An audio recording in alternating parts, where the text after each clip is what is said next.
नमस्कार। India debate में आप सबका स्वागत है। मैं हूं आशुतोष पाठक। मित्रों, आज जिसकी हम चर्चा करने जा रहे हैं वो पावर गैलरी में बड़ी तेजी से चर्चा चल रही है। क्या भारतीय जनता पार्टी खुद को बहुत बड़े परिवर्तन के दौर में ले जाना चाहती है? और नॉर्थ पट्टी में क्या भारतीय जनता पार्टी कुछ चौंकाने वाले फैसले लेगी? कल राज्यसभा की वोटिंग हो गई, एनडीए की बल्ले-बल्ले हो गई और खास तौर से सबकी नजर जहां सबसे ज्यादा टिकी हुई थी वो बिहार में थी। बिहार में 5 के 5 सीट एनडीए के पक्ष में आ गए। जितने भी उम्मीदवार थे एनडीए के सब जीत गए। जेडीयू, बीजेपी सबको सफलता मिल गई। आरजेडी में बड़ी टूट तो नहीं हुई लेकिन आप उसे टूट कह सकते हैं आंशिक। एमएलए ही गायब हो गया, एक ही सही लेकिन गायब हो गया। कांग्रेस पार्टी में भी गायब हो गया। तो एक प्रकार से जो इंडिया ब्लॉक है, जिसे आप इंडी ब्लॉक कहते हैं, इंडिया ब्लॉक में जबरदस्त झटका लगा। हालांकि आखिरी दिनों में श्रीमान लालू जी एक्टिव हो गए थे राज्यसभा की चुनाव के लिए और अपने विश्वस्त नेताओं में आईपी गुप्ता जैसे नेताओं का, वो उनके विश्वस्त नेता आईपी गुप्ता जैसे नेता हैं जिनकी साली के साथ वीडियो वायरल हुआ था। ऐसे तो इनके नेता होते हैं। तो माननीय आईपी गुप्ता कह रहे थे कि हम तो एक सीट जरूर जीत के आएंगे। जीते नहीं, खैर मामला खत्म हो गया। एनडीए के 5 उम्मीदवार जीत गए। नीतीश कुमार 9 अप्रैल तक तो निश्चित रूप से मुख्यमंत्री रहेंगे। आगे की क्या योजना है कहना मुश्किल है, या पहले भी इस्तीफा दे सकते हैं। क्या नवरात्रे में भारतीय जनता पार्टी के मुख्यमंत्री के उम्मीदवार की घोषणा होगी? क्या 19 मार्च का इंतजार किया जा रहा है और नवरात्रे में नए मुख्यमंत्री के नाम की घोषणा होगी? सबकी नजर अब इस बात पर लगी हुई है कि बिहार के मुख्यमंत्री कौन होंगे। भारतीय जनता पार्टी से ही मुख्यमंत्री होगा या जेडीयू के जो सुपुत्र है नीतीश जी के, उनके बारे में जो कही जा रही है बात, क्या उनके ऊपर मानी जाएगी? तो आज प्रोबेबिलिटी को देख लेते हैं एक एक करके। और जो हमारे सूत्र हैं, जो अंदरूनी सूत्र आज मुझे जानकारी दे रहे हैं, उनके हवाले से हम ये कह सकते हैं बड़ी मजबूती से, हो सकता है कि ये आकलन फेल भी हो जाए। ये आकलन नहीं है, जो सूचना है उस सूचना के आधार पर दे रहे हैं। भारतीय जनता पार्टी में हालांकि इस तरह के पद की सूचना किसी को नहीं होती है। लोग कहते हैं दो ही लोगों को होती है और यही दो लोग फैसला कर लेते हैं। तीसरे को जानकारी दी जाती है कि चौथे को बता दो। तो 4 लोगों को अंत में जानकारी होती है। 2 लोग फैसला लेते हैं और तीसरे को बताया जाता है कि अब ये जानकारी आप जिनको होना है, जिनको पद पर आसीन होना है, उनको बता दीजिए। तो कुल मिलाकर के 4 ही लोग जान पाते हैं। एक उसमें से एक तो वो हो गए जिनको कि पद मिलना है, और 3 वो हो गए जिसमें 2 को 2 निर्णय ले लेते हैं, और तीसरे होते हैं जिनको सबसे पहले इसकी सूचना मिलती है कि 2 ने कौन-सा फैसला लिया। बस यही फर्क है। और इसीलिए सूचना बाहर तक नहीं आती है जब तक कि वो सूचना चौथे आदमी तक पहुंच ना जाए कि आप फलाने दिन फलाने पद पर अपॉइंट होने जा रहे हैं। बस। और जो 2 लोग हैं, वो ऊपर के जो निर्णय लेते हैं, वो तीसरा कौन व्यक्ति होता है जिसको इस तरह की सूचना देने का अधिकारी एक प्रकार से बनाया जाता है। तो अक्सर अब के पहले तक जो राष्ट्रीय अध्यक्ष थे श्रीमान जेपी नड्डा जी, वो लगभग 4-5 साल तक ये फैसला लेने के लिए उनको रखा गया था। वो जो राष्ट्रीय अध्यक्ष थे सिर्फ इस बात के अध्यक्ष थे कि जो 2 लोगों ने निर्णय ले लिया है, उस निर्णय को आखिरी व्यक्ति तक, जहां तक उनको निर्णय पहुंचानी है, उसके बीच के कम्युनिकेशन का, आप समझिए कि कम्युनिकेशन मिनिस्टर हो गए। राष्ट्रीय अध्यक्ष तो हैं लेकिन कम्युनिकेशन मिनिस्टर हैं। अब वो राष्ट्रीय अध्यक्ष नहीं है, इसलिए वो कम्युनिकेशन मिनिस्टर भी नहीं है। अब नए राष्ट्रीय अध्यक्ष आ गए हैं, तो समझिए भारतीय जनता पार्टी के कम्युनिकेशन मिनिस्टर आ गए हैं। तो नितिन नवीन साहब को ये जिम्मेदारी होगी कि बिहार का मुख्यमंत्री कौन होगा इसकी सूचना वो देंगे। लेकिन माननीय नितिन नवीन जी को इसकी सूचना कब आएगी, किस मुहूर्त में आएगी, ये उन्हें भी नहीं मालूम है। तो अब आप कह सकते हैं कि भई फिर तो किसको मालूम होगा? कैसे सूचना मिलेगी? विश्वस्त सूत्र का क्या मतलब हुआ? बिल्कुल ठीक है आपका सोचना कि विश्वस्त सूत्र का कोई मतलब नहीं है। नहीं, मतलब है। कुछ पैटर्न देखे जाते हैं और कुछ इस तरह की कवायद देखी जाती है, जिसके आधार पर आपका जो आकलन होगा, वो लगभग सटीक बैठेगा। किसी को ये कल्पना नहीं थी कि नितिन नवीन 46 साल के व्यक्ति को भारतीय जनता पार्टी का राष्ट्रीय अध्यक्ष नियुक्त कर दिया जाएगा। सबसे युवा अध्यक्ष बने हैं अब तक के भारतीय जनता पार्टी के इतिहास में। लेकिन युवा तो बहुत सारे लोग थे। तेजस्वी सूर्या बहुत ही फ्लैम्बॉयंट थे। बीच में नाम चली थी। मुझे याद है कि जब ये राष्ट्रीय अध्यक्ष की बातचीत चल रही थी, उसके 3-4 महीने पहले सुधांशु त्रिवेदी की नाम बड़ी तेजी से सामने आया था और वो थे फ्रंट रनर, वो थे। लेकिन कुछ तो उनकी जाति मार गई और कुछ कुछ और बात हो सकती है जो उनके पक्ष में नहीं गया या कुछ और उनको जिम्मेदारी दी जाने वाली होगी। लेकिन सुधांशु त्रिवेदी इस जो पूरे जो कैबिनेट के जो नाम आ रहे थे, भूपेंद्र यादव, धर्मेंद्र प्रधान, खट्टर जी, ये सब कहीं नहीं बनते। और मेरा आकलन बिल्कुल सही था कि जितने के नाम लिए जा रहे हैं, इनमें से कोई राष्ट्रीय अध्यक्ष नहीं बनेगा।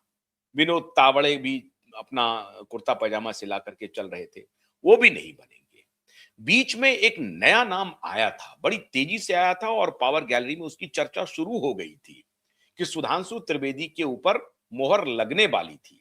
और उसी वक्त मुझे कम से कम ये अनुमान हो गया था कि शायद इस बार Bharatiya Janata party generational change की तरफ जाएगा।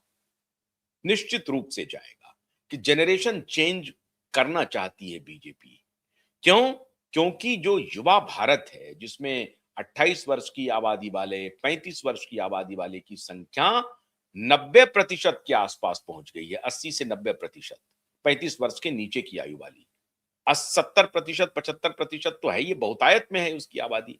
तो जाहिर है इस आबादी को ध्यान में रखते हुए जो जेन जी जिसको आप कहते हैं, तो नई आबादी 18 से ऊपर की और 35-40 से नीचे की, तो कुल कुल मिलाकर के युवा भारत है। ऐसे में युवा उनको नेतृत्व देना था, उन्होंने तय किया और उसी पर मुहर लगी। भले ही सुधांशु त्रिवेदी उसमें फिट नहीं बैठे, लेकिन उससे एक अंदाजा लग गया था कि भारतीय जनता पार्टी बिल्कुल चौंकाने वाले चेहरे को सामने रखेगा, जिसकी कल्पना दूर दूर तक किसी ने नहीं की थी। वो काम हो गया।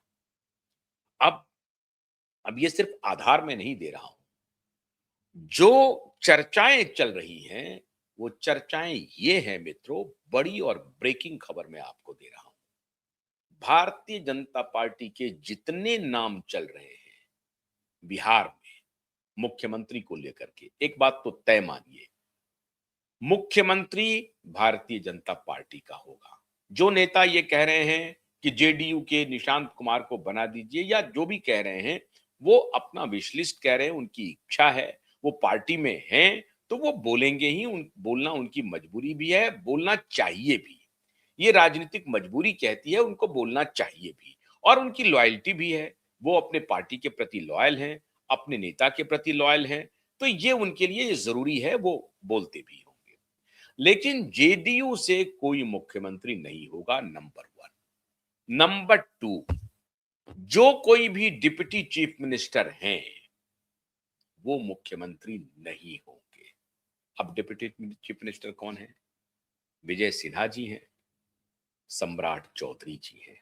अब आप कहेंगे कि आप साहब ये क्या बात कर रहे हैं? सम्राट चौधरी का तो नाम फ्रंट लिस्ट में चल रहा है, फ्रंट रनर है वो। तो हम तक जो खबर है, या आप इसे खबर ना भी माने, पूर्वानुमान मान लें, आकलन मान लें, सम्राट चौधरी मुख्यमंत्री बनने संभवतः नहीं जा रहे हैं।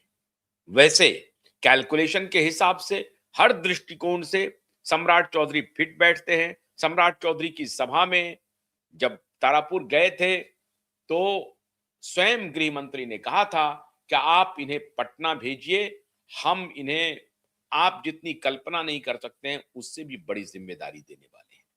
जिम्मेदारी मिल गई, वो भारतीय जनता पार्टी के प्रदेश के अध्यक्ष रहे, लीडर ऑफ अपोजिशन रहे, उप मुख्यमंत्री रहे, जितना पद हो सकता है उनको दिया गया। ये बात सही है कि सम्राट चौधरी जिस परिस्थिति में भारतीय जनता पार्टी में आए, इसमें कोई शक नहीं है कि बीजेपी को उन्होंने मजबूती दी और बीजेपी ने भी उनको सम्मान दिया, हर तरह से दिया। तो ये सम्राट चौधरी भी नहीं कह सकते हैं कि मुझे सम्मान नहीं मिला। जितना सम्मान मिलना चाहिए था उससे अधिक सम्मान मिला। हाँ, अब जो एक पोस्ट है, उस पोस्ट पर उनकी दावेदारी बैठती है कि नहीं बैठती है, तत्काल अगर आप सोचें कि आपको लग रहा होगा कि सम्राट चौधरी मुख्यमंत्री बस बनने ही जा रहे हैं, ओथ लेने जा रहे हैं, तो मेरी जानकारी के अनुसार सम्राट चौधरी संभवतः अभी उनको इंतजार करना पड़ेगा। दूसरा नाम बड़ी तेजी से चल रहा है, श्रीमान नित्यानंद राय का। नित्यानंद राय जी को कहा जा रहा है कि वो अमित शाह जी के बेहद भरोसेमंद व्यक्ति हैं और उनको अनुभव भी है। केंद्र में वो होम मिनिस्ट्री में स्टेट होम मिनिस्टर हैं, तो उनको कमान मिल सकता है, नहीं मिलेगा, ये भी जानकारी है। नित्यानंद राय को भी मुख्यमंत्री नहीं बनाया जा रहा है। अब ये जो दो बड़े सूरमा हैं, जिनका नाम राउंड द क्लॉक चल रहा है, एक तो नित्यानंद राय की करीबी अमित शाह के होने की वजह से, और सम्राट चौधरी के बारे में अमित शाह के ही द्वारा उनके ही विधानसभा क्षेत्र में ये कहने को लेकर के चर्चा गर्म है। और सम्राट चौधरी साये के तरह नीतीश कुमार के साथ चलते हैं। नीतीश बाबू को लग रहा होगा कि भारतीय जनता पार्टी शायद सम्राट चौधरी को, जो लवकुश कॉम्बिनेशन है, उसको ध्यान में रखते हुए नीतीश बाबू सोच रहे होंगे कि सम्राट चौधरी अगले मुख्यमंत्री हैं। याद कीजिए, जब समता पार्टी बनी थी उस वक्त नीतीश बाबू और शकुनी चौधरी, सम्राट चौधरी के पिताजी, दोनों की भूमिका बहुत मजबूत थी लालू यादव से अलग होने में। तो उनके दिमाग में यह है कि अगर मैं नहीं तो किसी कोयरी या कुशवाहा नेता को हम आगे बढ़ा दें, और उनकी दावेदारी भी है। हमेशा एक बहुत सारे कुशवाहा के नेता हैं, वो कहते रहते हैं बिहार में कि कुशवाहा मुख्यमंत्री होना चाहिए, कुशवाहा मुख्यमंत्री होना चाहिए। उपेंद्र कुशवाहा तो यही कह करके अपनी राजनीति करते हैं, लेकिन उनको कुशवाहा जाति से कोई लेना देना नहीं, अपने परिवार से लेना देना है। परिवार उनका सेट हो गया, वो खुद राज्यसभा पहुंच गए, बेटा कैबिनेट में चला गया, अभी तक वो किसी सदन के सदस्य नहीं है, बेटा सदन में चला गया, पार्टी में भले ही विद्रोह हो जाए कोई बात नहीं। धूर्त निहायत ही स्वार्थी राजनीति के ये सभी बहुत बड़े सिंबल हैं, उपेंद्र कुशवाहा जी जैसे नेता। उसी तरीके से कुशवाहा, दुर्भाग्यपूर्ण बात स्थिति यह है मित्रों कि कुछ कुशवाहा के ऐसे नेता हैं जो स्वार्थ से बाहर निकल ही नहीं पा रहे हैं, और इसकी वजह से वो अपनी पॉलिटिकल एक प्रकार से डेथ कर लेते हैं। लेकिन सम्राट चौधरी बिल्कुल अलग है। सम्राट चौधरी में शकुनी चौधरी के पुत्र की छवि है। सम्राट चौधरी हर तरह से फुलफिल करते हैं कि वो मुख्यमंत्री, बिहार को जिस तरह की लीडरशिप चाहिए उसमें सम्राट चौधरी फिट बैठते हैं। नित्यानंद राय भी फिट बैठते हैं। नित्यानंद राय भी काफी विनम्र प्रकृति के व्यक्ति हैं, और पहले का इतिहास अगर वो जो छोड़ दें तो सामने से अभी जब से वो केंद्रीय मंत्रालय में पहुंचे हैं तब से वो विनम्र ही दिखते हैं, ठीक ठीक से बातचीत करते हैं, भले आदमी हैं। तो उनके ऊपर भी दांव लगाया जा सकता था, लेकिन खबर यही है कि ये दोनों मुख्यमंत्री नहीं बनेंगे। तो बनेगा कौन? सबसे यक्ष प्रश्न तो ये है मित्रों। Bharatiya Janata party generational change करने के लिए बिहार में मन बना रही है और उपयुक्त कैंडिडेट की तलाश कर रही है। ईबीसी की आबादी ओबीसी से 32% ज्यादा है। ओबीसी के टोटल एमएलए जो बिहार विधानसभा में हैं वो 82 हैं, और ईबीसी के जो टोटल एमएलए हैं वो 37 हैं। और हालांकि सवर्ण की आबादी उस हिसाब से अगर आप देखें तो सवर्ण के 72 एमएलए हैं, और सवर्ण में भी एक जाति विशेष के, राजपूत क्या, जिसकी संख्या बहुत कम है, लेकिन एमएलए की संख्या तो कमाल है। 32 एमएलए हैं, भूमियार के 26 हैं, ब्राह्मण के 14 है, 13 हैं, कुर्मी के 14 हैं और यादव के 26 हैं। इस तरह से जो जो लिस्ट है, अगर आप उसको देखेंगे तो यादव एमएलए जो हैं और भूमियार एमएलए जो हैं वो दोनों बराबर हैं, 26-26 एमएलए हैं। जबकि यादव की जो परसेंटेज ऑफ वोट है वो 14% के आसपास है। तो बिहार विधानसभा का जो कॉम्बिनेशन है वो बिल्कुल अलग है। तेली, धानुक, मुसहर, इससे 9-9 विधायक हैं। कानू के 5 हैं, कलवार और सूरी के 4-4 हैं, मारवाड़ी और मल्लाह के 3-3 विधायक हैं। पासी, कामत, धोबी, गंगौता, कायस्थ, रोनियार, कहार, आदिवासी के 2-2 एमएलए जीते हैं। आप समझ गए, एक विधायक वालों में चनऊ, नौनिया, भेड़िहर, पाल, सरदार, अमात, केवट, तांती, गोसाई, पनेरी, बिंद, भुइया और राजभर शामिल है, जिनके एक एक विधायक है। अब जैसा मैंने आपको कहा कि ईबीसी की जो परसेंटेज ऑफ वोट है वो ओबीसी के परसेंटेज ऑफ वोट से 32% ज्यादा है, लेकिन एमएलए 37 है, आधे से भी कम। और ओबीसी का एमएलए 82। तो क्या ओबीसी परसेंटेज ऑफ वोट के हिसाब से एमएलए अधिक है, रिप्रेजेंटेशन ज्यादा है?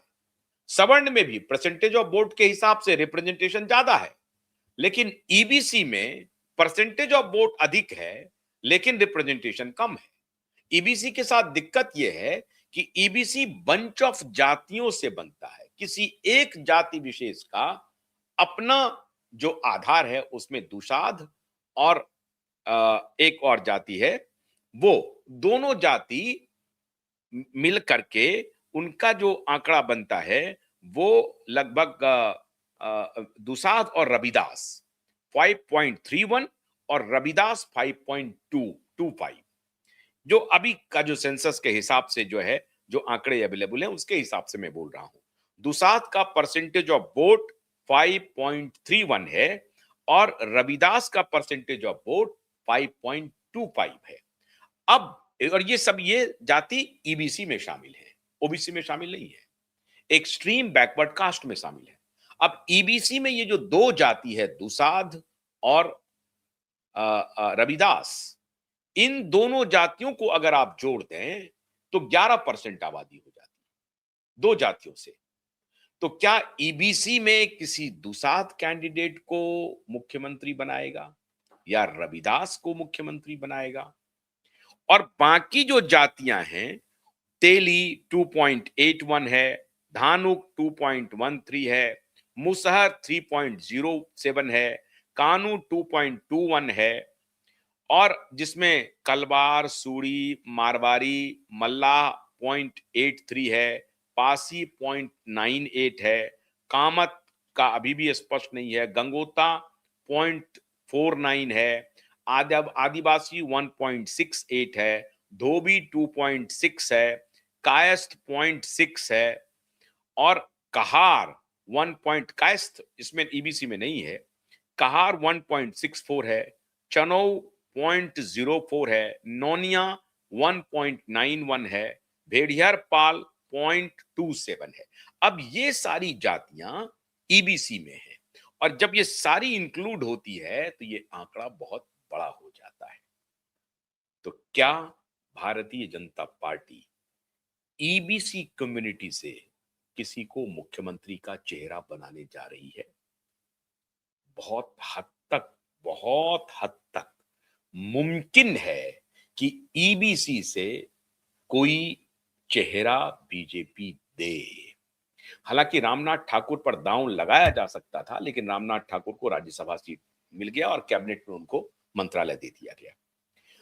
जिस वक्त कर्पूरी ठाकुर को भारत रत्न दिया जा रहा था, उस वक्त भारतीय जनता पार्टी के मन में चल रहा था कि कर्पूरी ठाकुर के परिवार से किसी को अगर मुख्यमंत्री का चेहरा बना दिया गया तो बल्ले बल्ले हो सकता है।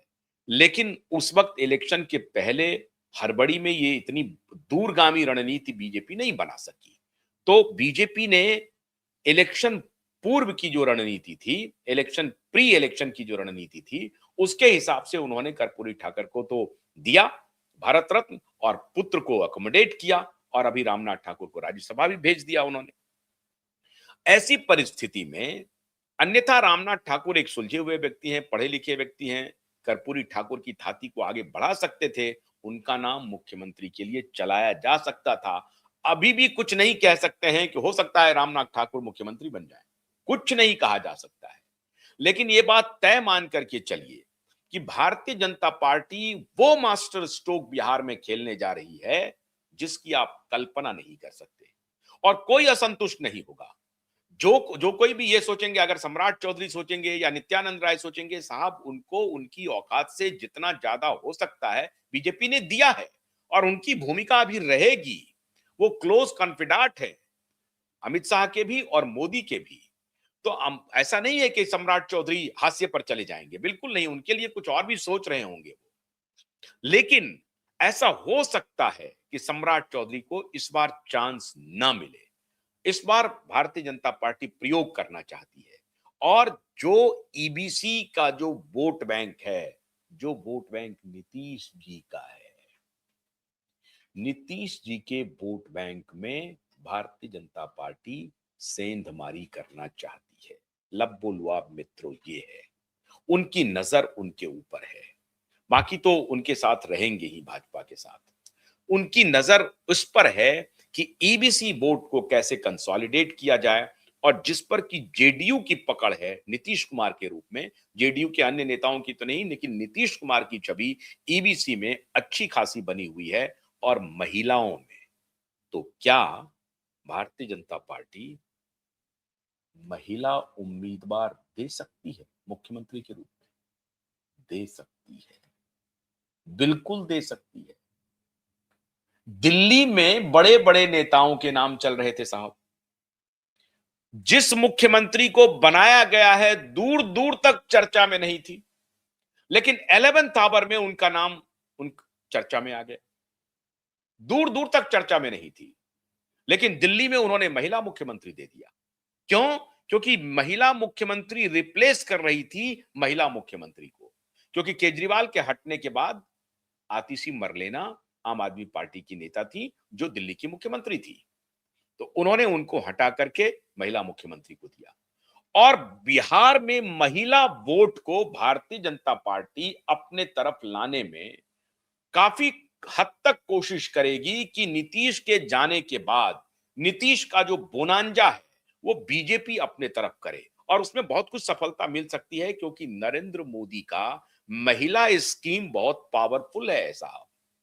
राष्ट्रीय स्तर पर हर घर में गैस देने की जो स्कीम है और आवास, प्रधानमंत्री आवास योजना जो है, ये बहुत महत्वपूर्ण है, ये महिलाओं को बहुत आकर्षित करता है। ये बात सही है कि नीतीश कुमार ने साइकिल योजना हो या अन्य योजना हो, महिलाओं को नौकरी देने की बात हो, पंचायती राज में रिजर्वेशन की बात हो, सब काम किया। लेकिन मोदी भी खुद को महिला के चैंपियन मानते हैं राष्ट्रीय स्तर पे। ऐसा हो सकता है कि नरेंद्र मोदी महिला उम्मीदवार को वो भी ईबीसी कैटेगरी से ला करके दो दांव खेल दे। एक तो महिला बोर्ड जिस पर कि नीतीश की पकड़ है और दूसरा ईबीसी बोर्ड जिस पर नीतीश की पकड़ है, उसको भारतीय जनता पार्टी अपने पाले में करना चाहती है। और सबको मालूम है कि देखिए साहब, जिसके हाथ में सत्ता रहती है 6 महीने साल भर में उनके पास सारा तंत्र रहता है, सारा बल उन्हीं के पास रहता है, पैसा उनके पास है, पर्स उनके पास है, तो मीडिया उनके पास है। तो फिर वो 6 महीने में ऐसा माहौल बना देगी कि साहब देखिए, बल्ले बल्ले, भारतीय जनता पार्टी तो महिलाओं की पार्टी है समझिए, भारतीय जनता पार्टी तो ईबीसी की पार्टी है समझिए। ऐसा माहौल बनाने में मोदी को 1 मिनट भी वक्त नहीं लगेगा। तो मोदी और शाह दूर की सोच रहे हैं। अब मोदी और शाह के सामने चुनौती ये है कि जिनके मन में मुख्यमंत्री की लालसा जगा दी है, उनकी लालसा को तुष्ट कैसे किया जाए, उनको कैसे रखा जाए, वो उसमें नाराजगी नहीं हो, उनमें नाराजगी नहीं हो तो उनके जाति में नाराजगी नहीं हो, उनको कैसे अकोमोडेट किया जाए, उनको कैसे आगे लाया जाए। अब उपेंद्र कुशवाहा को राज्यसभा की सीट नहीं मिलनी थी। उपेंद्र कुशवाहा को अगर राज्यसभा की सीट मिली है, उसके पीछे एक ही कारण है कि वो लव कुश कॉम्बिनेशन में कुशवाहा को नाराज नहीं करना चाहते हैं। जिस दिन उपेंद्र कुशवाहा को राज्यसभा के लिए नामित करने की बात हो गई, समझ लीजिए कि सम्राट चौधरी संभवतः मुख्यमंत्री की रेस से बाहर हो गए। समझ में आ रही है बात? क्योंकि उस जाति को अपने साथ जोड़ के रखना है। अब ये तोहमत भारतीय जनता पार्टी पर वो जाति विशेष नहीं लगा सकती है कि उन्होंने हमारे साथ धोखा किया। उनके बड़े नेता उपेंद्र कुशवाहा हैं, कितने बड़े हैं कहना मुश्किल है। कुशवाहा समाज उनको कितना मानता है ये नहीं मानते हैं, लेकिन कुशवाहा समाज में पॉपुलैरिटी तो है उपेंद्र कुशवाहा की। तो उपेंद्र कुशवाहा को राज्यसभा भेज दिया, उपेंद्र कुशवाहा के पुत्र को कैबिनेट दे दिया, सब पे राजी हो गए।